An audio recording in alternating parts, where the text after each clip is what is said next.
Did the Ripple SEC settlement just hit another roadblock? In today's video, we're diving into a brand new filing in the Ripple SEC case that's causing quite the stir on X. People are buzzing, speculating whether another delay is dragging this case out even longer. But here's the thing, I think many are missing the bigger picture. I'll explain why. Plus, there's an intriguing meeting between Ripple and the Federal Reserve that you don't want to overlook.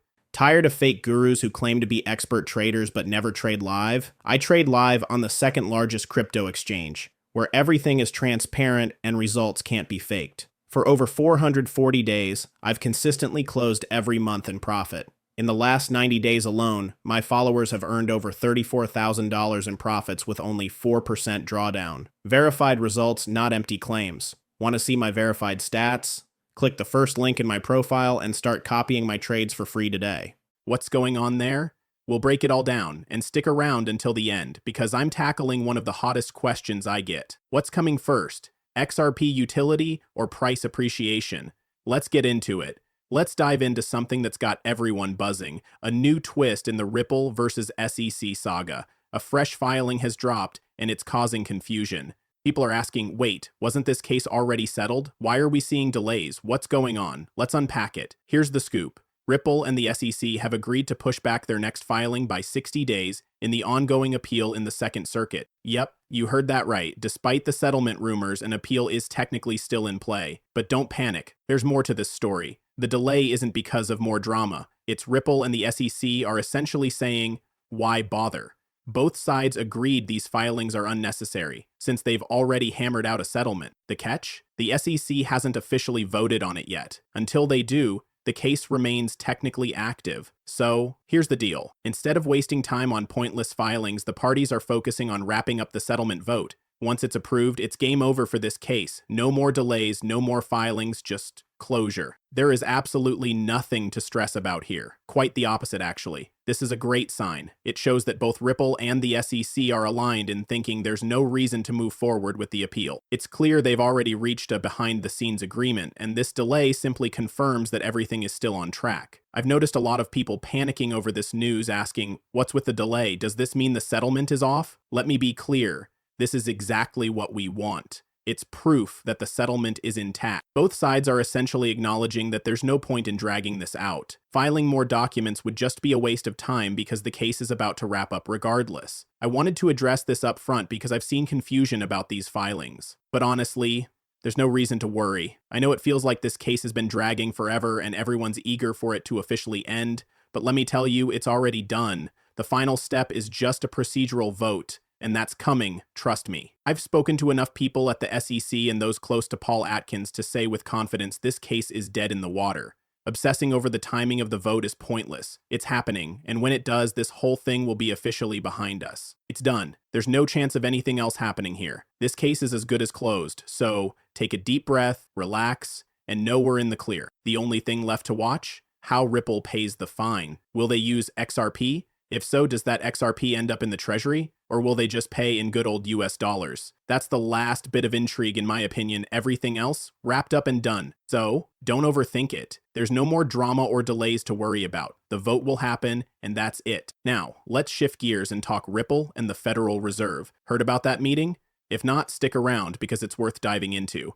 Just the other day, something fascinating happened. A Ripple board member interviewed Jerome Powell. Yes, you read that right. It's incredible how Ripple keeps finding itself in rooms with some of the most influential figures in finance. Time and time again, we see Ripple meeting with the Federal Reserve, having discussions with the likes of Jerome Powell. Think about it. No other crypto company is doing this. It's always Ripple leading the charge, securing these high-level conversations. What's even more compelling is the long-standing relationship between Ripple and the Federal Reserve. This isn't new. Ripple first sat down with the Federal Reserve back in 2013, and since then, they've been a recurring presence at Federal Reserve meetings. Federal Reserve officials talk about Ripple, Ripple talks about the Federal Reserve, and every time there's a major economic forum, it always seems to involve Ripple.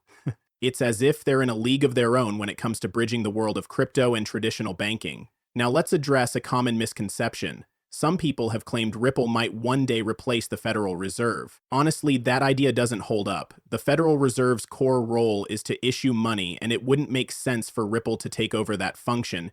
Instead, what's far more plausible and frankly much more exciting is Ripple serving as a technology provider for the Federal Reserve. Imagine Ripple's cutting-edge solutions powering one of the most critical financial institutions in the world. Ripple isn't your typical government agency, unlike the Federal Reserve, and it's not some run-of-the-mill money app either. Ripple goes beyond just messaging payments. It's all about settlement and building infrastructure. This infrastructure can even be leveraged by major institutions like the Federal Reserve. But here's the kicker. The Federal Reserve's stance on cryptocurrencies might surprise you. It's more supportive than you'd expect. Let me break it down for you. Recently, during a discussion about technological evolution in crypto, the potential for clearer regulations came up. The Federal Reserve acknowledged the turbulence in the crypto world, failures, fraud, and plenty of headlines, but also highlighted progress. During that chaos, they were actively working with Congress to develop a legal framework for stablecoins. While those efforts didn't succeed at the time, the tide seems to be shifting. Now, Congress, both the Senate and the House, is revisiting stablecoin regulations. The Federal Reserve sees this as a positive move. Stablecoins represent a digital product with enormous potential and broad appeal, but they need safeguards. Think consumer protections, transparency, and accountability. A solid framework could unlock stablecoins' potential while ensuring safety for users. It's a fascinating shift toward mainstream acceptance, and the implications could be massive. We took a cautious approach, and other regulators adopted an even stricter stance on the rules and guidance for banks. But change is brewing. There's talk of loosening some restrictions, balancing safety and innovation, ensuring consumers stay protected while banks remain secure. What's fascinating is the Federal Reserve openly discussing cryptocurrency innovation, and who are they speaking with? A Ripple board member. Ah yes, the same Ripple that's been in talks with the Fed since 2013. It's moments like this that make you wonder, what more do people need to see? The financial system is crying out for an upgrade. The infrastructure we rely on to move money is outdated, clunky, and in desperate need of modernization. And let's be real, the only technology capable of fixing it is cryptocurrency. Ripple isn't just dabbling in this space. Major banks are partnering with them. The Federal Reserve is working alongside them. They're collaborating with nearly 26 countries on CBDCs.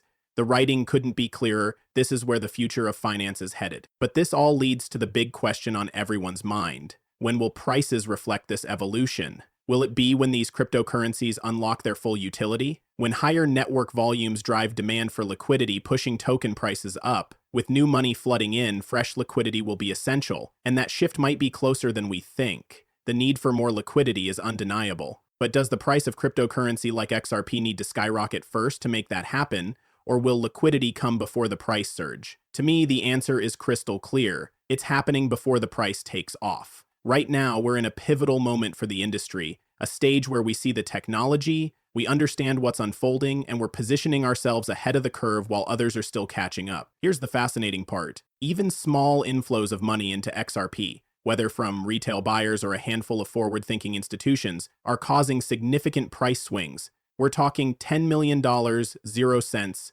0 cents here, $50 million, 0 cents, 0 cents there, peanuts compared to the immense scale of the global financial system. But these tiny investments are driving billions of dollars in market cap growth. It's all about the market cap multiplier, a concept we've explored extensively before, so I won't dive into it now. But the point is, even small ripples, pun intended, are making waves. Now imagine what happens next. What happens when major players, the big firms that need to be on cutting edge of technology, finally wake up to what we've known all along? What happens when a big bank steps up and says, we're officially integrating Ripple and using XRP for cross-vendor payments? Or when the Federal Reserve announces, we're adopting distributed ledger technology, DLT, for clearing Ether, and we're teaming up with Ripple. We've been in talks with them since 2013. Now they're gearing up to collaborate with us on a wholesale CBDC product. But what happens when the mainstream starts catching on? What happens when 10 XRP ETFs hit the market and suddenly all eyes are on Ripple's developments with XRP? Will people finally realize they're being blind to the bigger picture? Will they see the real value of what's been quietly built behind the scenes, hidden in plain sight? What happens when that moment of clarity hits? Here's my take. They're going to scramble. People will rush to get into the asset, driven by the fear of missing out. They'll buy in desperation, knowing they're late to the game, and this is all going to happen before the utility even kicks in. The big picture will come into focus first, and when it does, the rush to get in will be unstoppable. It'll be chaos before the utility even has a chance to unfold. The way XRP moves, with just a few $1 million here or there, is fascinating. It makes me wonder what's going to happen when people finally see the bigger picture. Imagine this, not $10 million 0 cents trades, but $100 million 0 cents, $500 million 0 cents, even a billion or tens of billions pouring in with a single buy. That day is coming and it's going to be monumental. What's surprising is how many people haven't fully grasped Ripple's partnerships, or the sheer scale of those who recognize XRP's utility once it's right in front of them. When traditional media starts broadcasting the story, the light bulb moment will hit for so many, but right now, too few are factoring in the transformation that's on the horizon. If we were seeing $100 million 0 cents inflows today, and the price wasn't budging, I'd be the first to say, well, maybe all this money won't move the needle much. But that's not the case. When the big money starts rolling in, the impact on XRP is going to be nothing short of earth-shattering. In my view, the speculation will ignite once the bigger picture becomes clear, and that's when utility will take center stage.